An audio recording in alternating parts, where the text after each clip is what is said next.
Good evening, design community. Welcome to Design Chat with Aida Lora.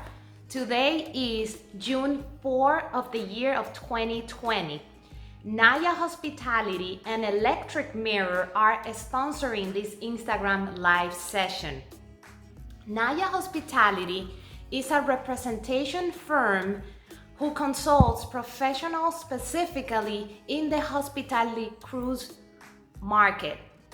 They represent only the most reputable manufacturers to ensure all the projects are completed on time while meeting the exacting standards of the clientele. Based in Miami, Naya Hospitality counsel design firms, purchasing agents of any hospitality project, and ownership groups in Florida and across the United States. Naya Hospitality represents Electric Mirror in Florida. And I want to share with you this interesting story of how Electric Mirror was founded and how the owner and the CEO of the company created this amazing company in his garage. Electric Mirror is a family-owned business that started in a garage, like I just said.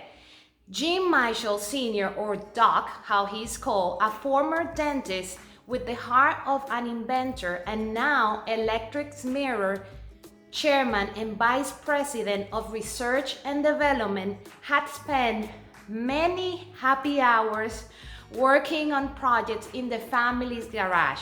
So it was only natural, he says, when he, along with his son Jim, wanted to launch his business there. That garage in Linwood, Washington, is where the Mitchell family turned out their first innovation, a high-end defogging mirror. In those days, family and workforce were one and the same, with parents Faith and Doc and younger brother Aaron handling everything from sales and phones to manufacturing. Younger sister Mia, Todd, still in school, was kept in the picture. It wasn't long before stacks of orders began piling up beyond the garage, moving room to room through the house. When those stacks finally found their way into the kitchen, Faye said she knew Electric Mirror was ready to take things to the next level. Jim's expanded production line soon included luxury lighted mirrors and makeup mirrors, an area in which he saw huge potential for upscale hotels. That foresight would later be realized in a big way, but in the beginning, the hotel industry was slow to share his vision. It took him 3 long years before acceptance in the hospitality industry. Technology combined with beautiful design work has distinguished Electric Mirror from the beginning, first in the hospitality industry and now with a growing commercial and residential client base. The company sells more lighted mirrors than all their competitors combined. That's a lot of mirrors, along with lighted makeup mirrors and mirror medicine cabinets. Electric Mirror have innovated technology in their products such as mirror defoggers, makeup mirrors, lighted mirrors, mirrors TVs, diamond touch mirrors, Bluetooth, music, 2-piece TVs, laser patterns, and more. Bobby, the owner of Naya Hospitality, sent me samples to do a live demonstration of the mirrors that Electric Mirrors fabricate and provide. This is one of the beautiful samples, and it has Bluetooth integrated, so this is touchscreen. So you touch here and you connect to your phone and you can hear music. Then you have this other touch screen button where you can see how the temperature of the light changes. So here you have from a warm daylight to a natural daylight, and then to a cool daylight. So this is just a demo mirror, but these can do wonders. You can have a touch screen, you can have your smartphone connected via Bluetooth to any of the mirrors of the products, and the technology is just endless. They are #1 in the market, and you can have these in any hospitality project or residential project. They can do custom made, so your own design of mirror with their technology. So now we can begin the design shot. Tonight's topic, lighting 101. Light. What is light? Light is a form of energy that is part of the electromagnetic spectrum visible to the human eye. The human eye can see light only in a relatively small spectrum, from violet to red wavelengths. Light travels at a speed of 886,000 miles per second, theoretically the fastest speed in the universe. To understand the basic concepts of light, we need to be clear on these concepts. Natural light included direct light from the sun and the stars. Indirect natural light, which is the result of the reflection from clouds, structures, and landscape. The unit that measures the quantity of light emitted by a light source is lumen.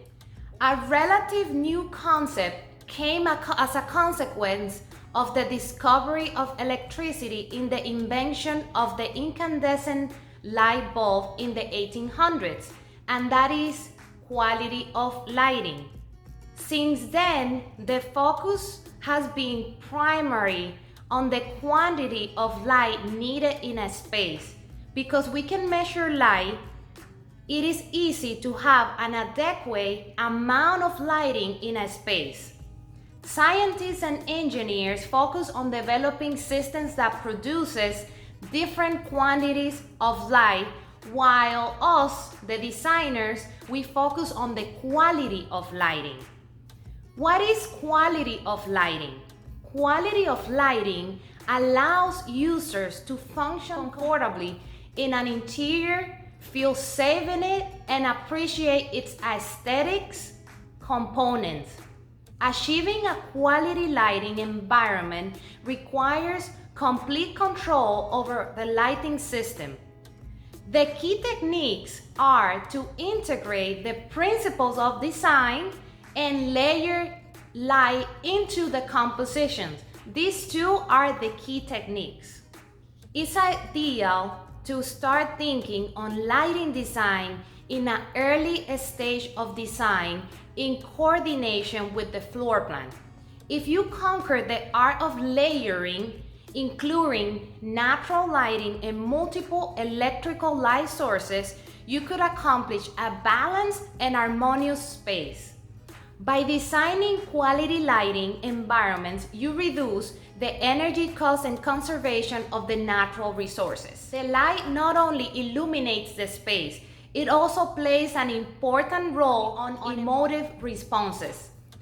Light is a remarkable element that can be exciting, mysterious, magician, or even terrifying. It has so many psychological effects. For instance, Paris, the city of lights, evokes excitement.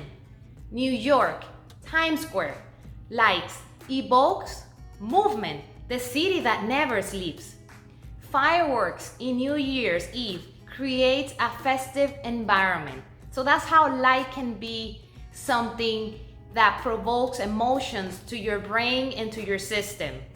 The integration and control of daylight can be applied to each category of lighting, including general, task, and accent. This requires layered lighting utilizing multiple light sources, each with its own purpose.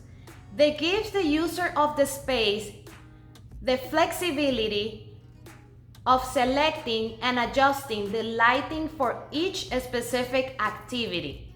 The overall theme of an interior should be reflected in the selection of the light fixtures and the illumination levels for each of the three categories of lighting.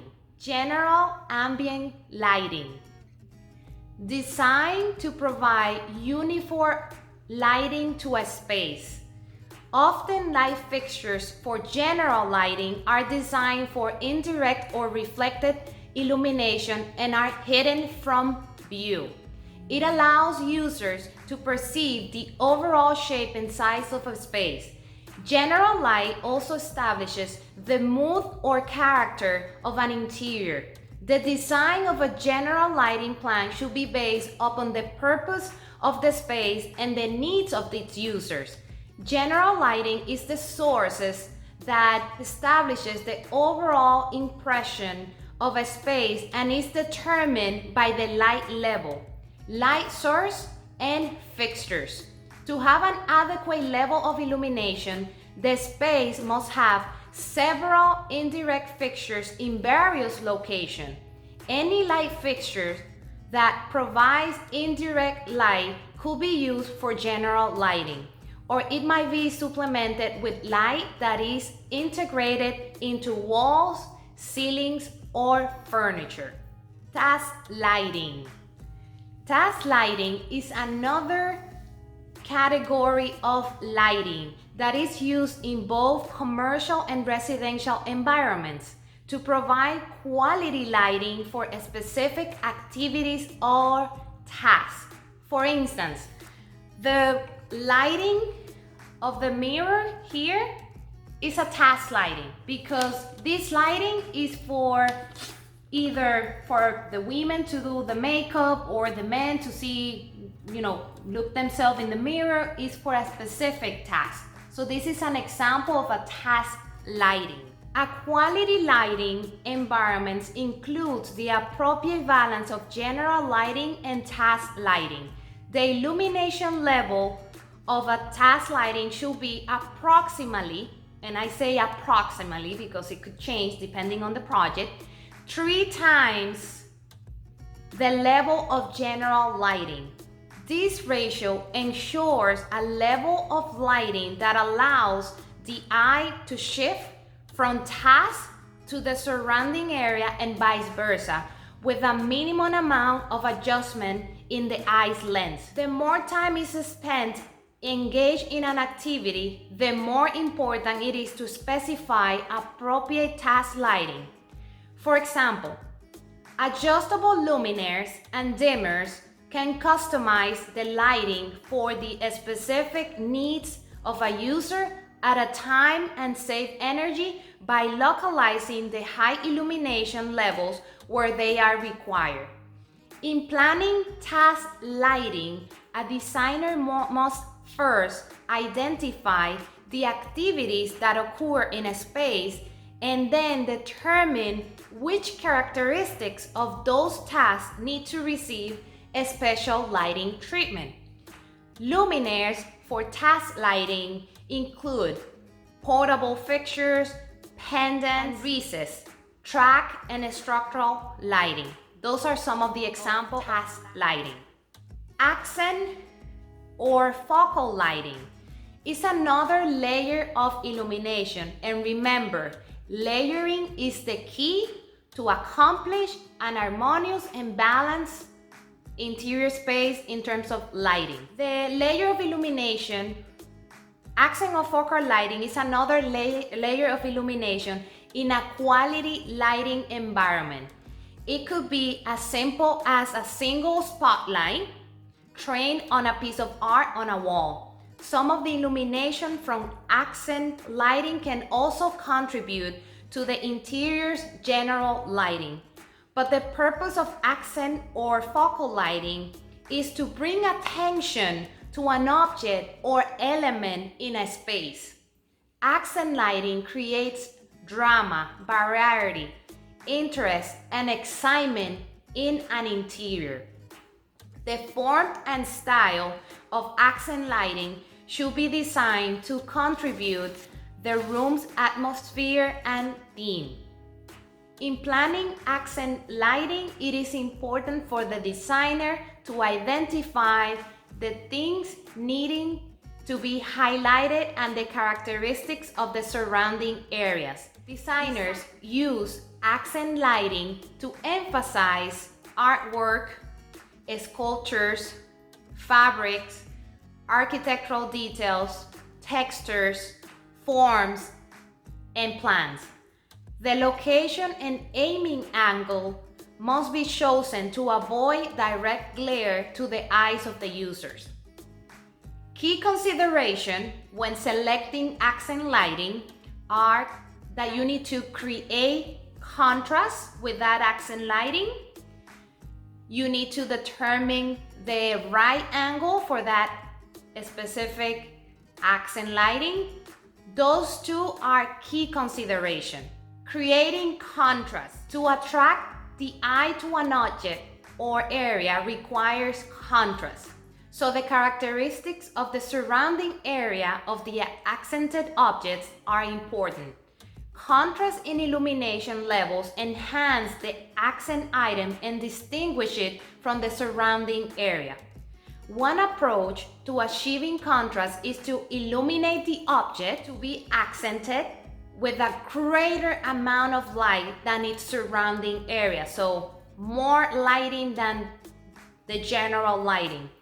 The eye is attracted to the light, so the users of the space will focus their attention on the areas of the room with the highest illumination level, so you accomplish your mission of emphasizing that piece of art, emphasizing that structural element. The other key consideration, as I mentioned before, is determining the best angle. The perceived shapes of three-dimensional objects or people can be affected if the direction and the angle of light are not well planned. In contrast, a specific direction and angle of light can create dramatic shadows that the designers wants to emphasize. Some techniques achieved by different light angles are grazing, backlighting, and washing. Grazing, the reveal of a texture and form of an object when the light source is close to it. Backlighting, when shapes and other details are enhanced by placing a light sources behind an object or architectural element. Washing, produced by mounting lights on the ceiling, right? This one comes from the ceiling, on the ceiling in such a way as the light beam falls on the wall at a wide angle. So you place the light on the ceiling and you point it towards the wall. And this one is ideal for galleries in a museum or galleries in a residential space. Accent lighting allows a designer to be creative in highlighting areas or objects.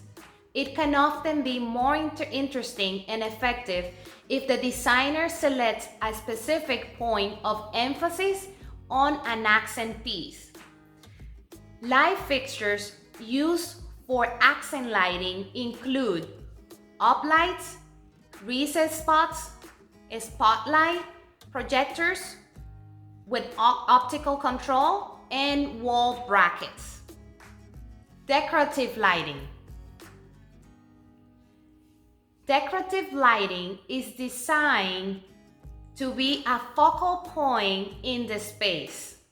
It can be a fixture that is designed to be an ornamental element of the interior, or it can be a specialty architectural lighting solution. Chandeliers, Tiffany glass shades, neon tubes, lasers, holograms, holiday lights, wall sconces, and some fiber optics are examples of decorative lighting. Decorative lighting could also be in an art form. So you can have a piece of art hanging from the ceiling that is also a luminaire.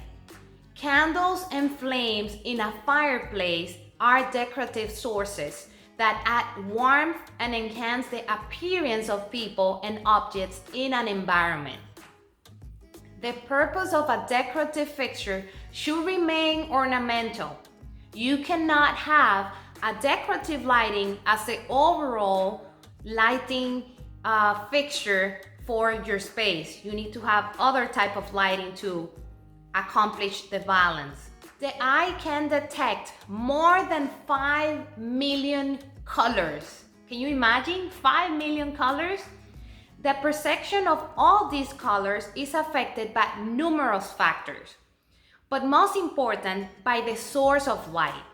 For example, the wavelengths of a daylight vary according to the time of the day, sky conditions, time of the year, geographic location. Daylight at sunset appears to be redder, has more red it looks redder than it does at noon, because the light will have more red and yellow wavelengths than blue or green ones in other times of the day. Colors cannot be seen without light. You cannot see the colors without light. To prove this to yourself, walk through a room at dusk and attempt to identify and distinguish the colors. You will notice that you can see objects, but it is nearly impossible to discern the colors of these objects and surfaces. Once the lights are turned on, the colors becomes visible. To assist designers with the lamp selection process, lamp manufacturers and mirror manufacturers like Electric Mirror provide data about the lamp color specifications, such as chromaticity ratings and color rendering index. The chromaticity or color temperature of a light source helps to create the atmosphere of a space and often reflects the quality of the interior. The color temperature indicates the degree or red or blue in the light supplied by a light source. It is measured in kelvins or the K. On a Kelvin scale, the warmer the apparent color of a light source, the lower the number of kelvins will be. A higher number on the scale represents a cooler or bluer color. A designer must know the color temperature and rendering ratings of lamps to specify those that are appropriate. The color rendering index measures how faithfully a light source reveals the true colors of objects. The index ranges from 0 to 100. The higher the CRI number, the better colors rendering ability of the lamp. The number is based upon an average of how a color appears in the light of different lamps in comparison to a standard test lamp. Incandescent lamps have a CRI, a color rendering index of 95 to 100, because they produce nearly perfect rendition of colors. So that when colors are important in the space, select a lamp with that CRI, meaning a color rendering index, higher than 80. In summary, to accomplish quality light in your space, first, you should be clear on what is the space intended use and the utilization schedule to understand if you could use daylight to support your interior lighting. Number two, second, use the layering technique to achieve control, harmony, and balance. And third one, understand the type and color temperature of the fixture. And this is something that the manufacturer will provide.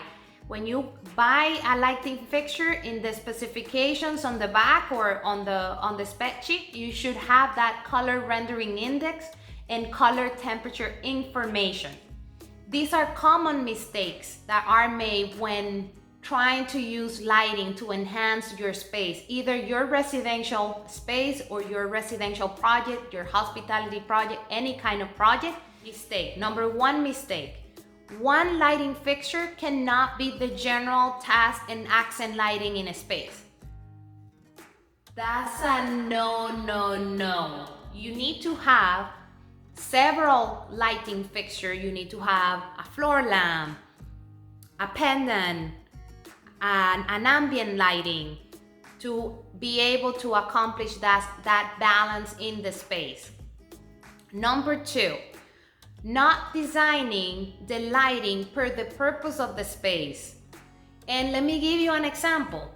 Low levels of illumination are appropriate for a romantic dinner in a restaurant, but they will be very wrong for a workplace.